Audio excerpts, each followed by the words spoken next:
Fala, moçada de Jesus na paz, Gili Ferraz aqui, novamente estamos aí com a nossa escola SDA, Evangelismo como Estilo de Vida, e nós vamos dar sequência aí a essa aula sobre a proclamação do Evangelho no nosso dia a dia. Então, nós estamos falando aí a primeira parte desse treinamento sobre por que nós devemos pregar o Evangelho. E lembra, por quê? Por amor a Jesus, amor a Deus, amor ao Espírito Santo. Isso tem que ser o nosso estilo de vida, amar a Deus com todo o coração, alma, força e entendimento. Lembra de café? Coração, alma, força e entendimento. E aí nós devemos, como resultado do nosso amor a Jesus, anunciar a palavra dele para todas as pessoas. E a gente estava falando sobre dois camaradas que amaram a Deus com todo o coração, alma, força e entendimento. O primeiro deles foi Enoque, a gente contou um pouco da história dele. E agora vamos falar sobre Elias. Elias, onde que a gente começa a história de Elias na Bíblia? Gente, a gente vê lá em 1 Reis, capítulo 17, tá? É onde surge Elias, tá? E nós não sabemos muito sobre o passado dele, mas ele simplesmente surge na frente do rei Acabe e da rainha Jezabel. Acabe e Jezabel estavam levando o povo a adorar Baal. Então Elias chega diante dele e fala assim: Rei, você acha que Baal vai te abençoar? Vai não. Seguinte, não vai chover. Não vai cair uma gota de chuva até que eu fale novamente. E aí eu pergunto para você, será que era muito simples chegar e entrar na presença do rei e falar com o rei? Provavelmente não. Provavelmente o rei tinha pelo menos os guarda-reais junto com ele. Mas o que me chamou a atenção é que Elias entra na presença do rei e fala, mas depois Elias sai da presença do rei vivo.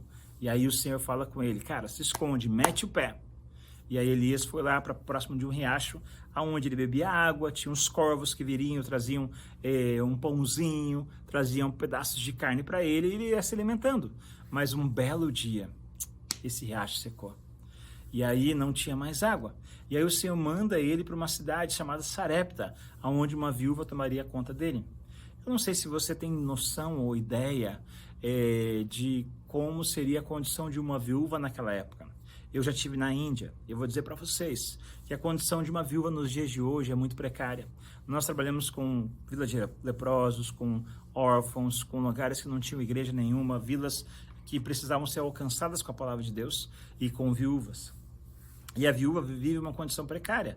Muitas vezes ela tem que se casar no papel com o primo. Ela não vive maritalmente com ele, mas ela se casa no papel para não perder o teto dela. Agora imagine na época de Elias, gente, era muito mais complexo. As mulheres não eram contadas. Então, de repente, ele vai para essa cidade, Sarepta. Sarepta ficava em qual região? Ficava na região de Sidom. E daí, Giri, que ficava na região de Sidom? O que tem a ver isso com a nossa história, com a proclamação do Evangelho? Você sabe quem que era a princesa de Sidom? Boa pergunta, né? Princesa de Sidom se chamava Jezabel. A rainha Jezabel era a princesa de Sidom. Ou seja, provavelmente, a grande maioria das pessoas naquela região adoravam Baal. Pensa num lugar bom para tirar férias. Só que não. Deus mandou Elias ir para um lugar que seria difícil, provavelmente, proclamar a palavra de Deus. E muitas vezes nós olhamos os nossos desafios, talvez na nossa universidade, na nossa escola, ou na nossa vizinhança, ou numa cidade que eu estou passando de férias, ou por um país que eu vou passar, e nós pensamos, cara, esse lugar deve ser muito difícil. Mas será que é difícil? Ou será que é mais difícil a gente não obedecer a Deus? Fica a pergunta para você. Eu já fui para vários lugares que as pessoas falaram que o povo era um povo de coração duro. Trabalhei 3 anos consecutivos na Serra Gaúcha e nós vimos ali um mover fantástico do Senhor, pessoas sendo curadas, pessoas entregando a vida para Jesus, as pessoas realmente caminhando com Jesus. Eu já fui para países fechados, países que têm leis que proíbem você pregar o Evangelho, e a gente viu pessoas rendendo a vida para Jesus em escolas, nós vimos pessoas rendendo a vida para Jesus em lugares que nós não estaremos autorizados para poder proclamar, mas o Senhor nos deu a oportunidade de fazer isso, entende? No privilégio. Então, às vezes não é a dureza do coração do povo, mas muitas vezes a gente chega da maneira equivocada. Gília, mas como que eu vou chegar da maneira certa? Espírito Santo. Você tem o Espírito Santo, você está conectado com ele, então você tem que pedir: Espírito Santo, me lidera, traz as palavras, qual é a estratégia, qual o caminho para que eu possa alcançar o coração desse povo, entende? Esse é o nosso desafio. Então, Elias foi impulsionado pelo Senhor, foi levado pelo Senhor, foi direcionado pelo Senhor para Sarepta. Chegando lá, aquela mulher estava pegando uns pedaços de graveto e madeira para poder fazer um bolo com o resto de farinha e azeite que ela tinha, e ela ia comer com o filho dela e ia morrer. E aí, de repente, chega o profeta, um homem de Deus, e ele fala assim, com licença, a senhora pode trazer um pouco de água para que eu possa beber? No meio da seca, gente, no calor. E a mulher educada, ela estava indo buscar água, ele fala assim, por favor, a senhora pode trazer um pedaço de pão, de bolo para eu comer? Ah, gente, ela olhou para o profeta e falou assim, você tá maluco, né? Você perdeu a cabeça, eu tô aqui pegando uns pedaços de graveto, que eu vou fazer um bolinho, um pãozinho para comer com meu filho, depois a gente vai morrer. Esse homem, Elias, olhou para ela e falou assim, não vai faltar nem azeite e nem farinha, nem para você, nem para sua família. Gente, você tem noção do que é isso? Ele manifestou o poder de Deus, não só para ela e para o filho, mas principalmente para ela e para toda a casa dela. Ela deveria ter parentes naquela região e eles puderam desfrutar da manifestação do poder de Deus. Olha que doido. Agora, pensa bem, gente, uma situação que está ruim pode ficar pior? Sempre. Aquela mulher tinha um filho e aquele filho, ele adoeceu. Mas ele não só adoeceu, ele morreu. E quando ele morre, ela olha para quem? Para o profeta, para o homem de Deus, e ela diz assim, ei, você veio aqui para me relembrar dos meus pecados? E aí, o que você faria? O que eu faria? Algumas pessoas pegariam e fariam o quê? Dariam um abraço, porque as palavras não têm como confortar ou consolar o coração dela. Alguns pegaram o telefone, ligariam para o pastor e falaram assim, pastor, o seguinte, o filho da viúva morreu, tem como mandar uma oferta à igreja para a gente poder ajudar no velório, comprar o caixão, ajudar aqui nos trâmites? O senhor podia vir e dar uma mensagem evangelística durante o velório, porque agora o coração da família está quebrantado e quem sabe eles podem se render ao Senhor.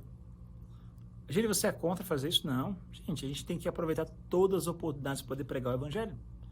Mas a minha pergunta para você é, quantos aqui, você que está assistindo, que está fazendo essa escola SDA, você já orou para um morto alguma vez? Não para os mortos, mas para um morto ressuscitar? E aí, já fez isso? Eu já orei por 3 mortos, para que eles pudessem ressuscitar. E aí, Gília, ressuscitou? Não, nenhum deles ressuscitou. Mas eu não fiquei na dúvida, será que se eu tivesse orado, teria ressuscitado? Não. A primeira vez estava só eu e o corpo, e eu dei o passo para poder orar. Nada aconteceu. A segunda vez foi um marido de uma amiga minha que ele morreu de repente. E assim, ele devia ter na faixa dos 40 anos, ele não era velho. E aí foi um choque pra gente, eu liguei para ela e perguntei, você crê que a gente pode ir aí orar e ele ressuscitar? Ela falou assim, eu creio. Eu falei, então vamos orar. E aí eu fui até o velório, a gente colocou a mão sobre ele, a gente começou a orar. Ele não ressuscitou, mas a gente orou. A outra vez foi a mãe de uma amiga nossa, a gente também falou com ela, você crê que a gente pode orar, ela pode ressuscitar? Ela falou, eu creio. E nós oramos. Ela não ressuscitou, mas a gente não ficou com a dúvida depois, será que se a gente tivesse orado, teria ressuscitado? Não, não teria.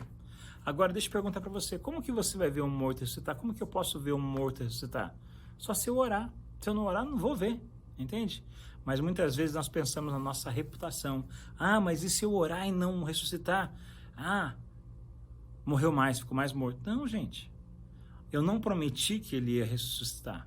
Eu falei, se você crê que se a gente orar, ele pode ressuscitar? Creio. Então, não foi uma promessa que foi feita, mas nós realmente temos o passo em fé para poder exercer aquilo que o Senhor nos chamou para poder fazer. Então, a gente foi orar. E as pessoas não ficaram chateadas, elas não deixaram de crer em Jesus, nem nada, porque não foi uma promessa feita baseada nas nossas emoções, mas nós demos o passo de fé, entende? Então, e aí, a partir daí, você tem a oportunidade de poder falar de Jesus e proclamar o evangelho para as pessoas. Agora, voltando para Elias, o que ele fez? Ele pegou aquele garoto, ele foi para o quarto, eu não sei se ele orou por 5 minutos ou por 3 horas, eu sei que ele soprou 3 vezes sobre aquele garoto, e na 3ª vez ele ressuscitou. Uau, cara, que doido! E aí ele leva aquele menino para aquela mulher, e aquela mulher, ela olha aquele menino vivo, e ela olha para Elias e fala assim, cara, agora eu vejo que aquilo que você fala é verdade. Gente, a manifestação do poder de Deus confirmou a palavra que estava sendo anunciada. Então eu quero dizer para você que está assistindo, que está sendo parte dessa escola, que a manifestação do poder de Deus acontece para poder confirmar a palavra que você está pregando ou que você vai pregar. Entende? Então isso é muito importante, porque aquela mulher viu, cara, que doido, isso é real.